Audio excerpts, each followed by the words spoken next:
Hello everyone, I wanted to do a video that I've been putting off doing quite a while because the weather's never been good and the weather's still not good, but I've decided I'll finally do it and I'll just put some old footage into the review. So this is going to be a review of the BSA Hornet and it's a 2.2 air rifle. Now, to Americans who question this, in Britain we normally say 2.2 to refer to the air rifle pellet that's 2.2 or 22 and 22 to refer to 22 long rifle. So by 2.2 it's 22 if you want to call it that, but it means it's just in the lead pellet, not the actual bullet or cartridge.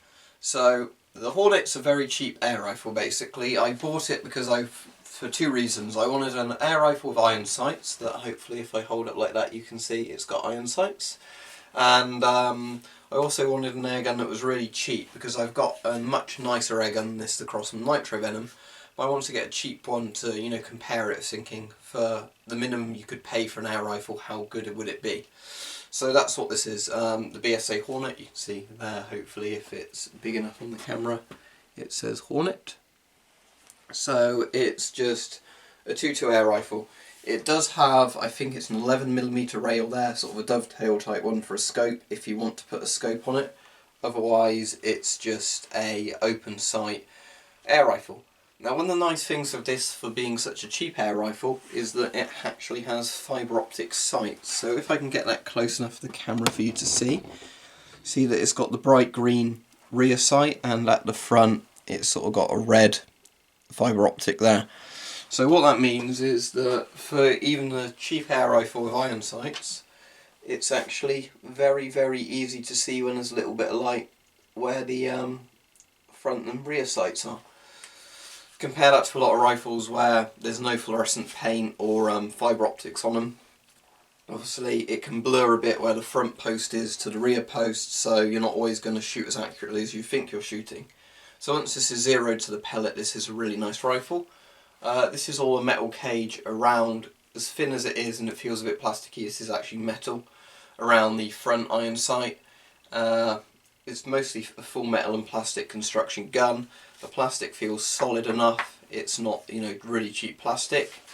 Standard break barrel action, so I obviously won't cock it indoors, but pull it all the way back. Now, being a spring air rifle, the further you cock it, the more it resists being cocked, so it's not a smooth cocking action, but it's a £100 gun, or at least that's what I paid for it, so can't expect too much. It's actually got quite a comfortable rubber buttstock. I've not tried it, but you might be able to fit air rifle pellets in those. Some of them let you do that, there's ones on each side. Now, I haven't mentioned this yet, but a lot of people mentioned it in the other video, is that Gamo do several air rifles that look very, very close to this. So I think the Gamo one's a bit earlier, but either BSA did a licensed or unlicensed copy of it. And it's just basically a very cheap, 2.2 Springer. This produces, I think, around 10 foot-pounds of energy. I haven't had a chance to chrono it properly yet, but I know my Crossman Nitro Venom, which is a gas piston, sits at just under 12 foot-pounds. It's one of those air rifles where you need to be careful what kind of pellets you use with it, because we have this stupid law in the UK where any air rifle under 12 foot-pounds is illegal to own without a firearms licence. More than 12 foot-pounds and it's considered a firearm. Which sounds fine if you're buying it, that you could buy, a gun that's under 12 foot-pounds and, that's legal. The problem is, if I was to buy an under 12 foot-pounds gun and I shot it and it was over 12 foot-pounds, I'm the one that's going to get in trouble, not the company that made it or whoever's selling it.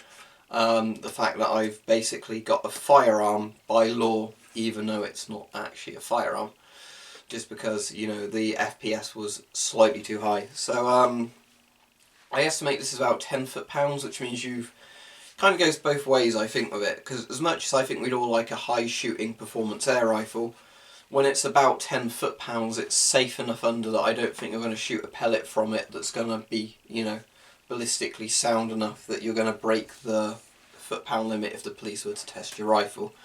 So I can only estimate it's 10 foot-pounds, as I was saying. My Crossman Nitro Venom shoots about 12 foot-pounds, and if I test the penetration into different surfaces with this and the same pellet with the Crossman, this goes slightly less in.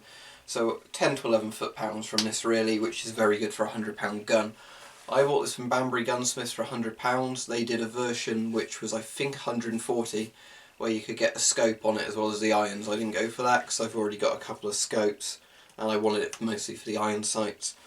What I would do personally is if I was to mount the scope on this with the 11mm rail, what I'd want to do is try and get some sort of scope mounts that were hollow, so that obviously you could use the irons as a backup and look slightly higher for the scope.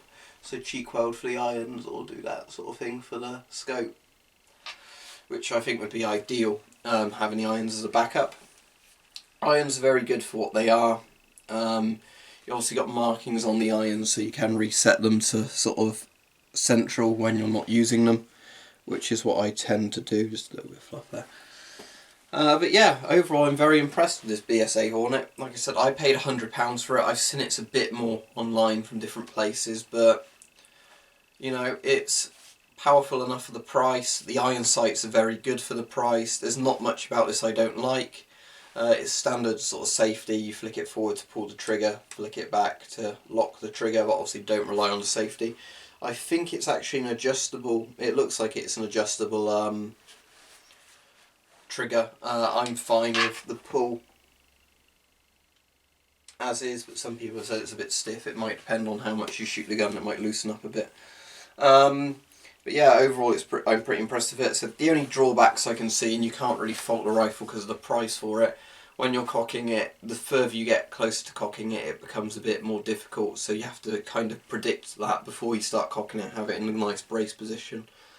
And when you shoot it, because the rifle's lightweight and it's got a powerful spring in, the recoil's quite harsh, you know, it's like that. But again, as long as you're expecting that, there's no problems. Nice and light to carry around on you, much lighter than my nitro venom, but then again, this is plastic, not wood furniture.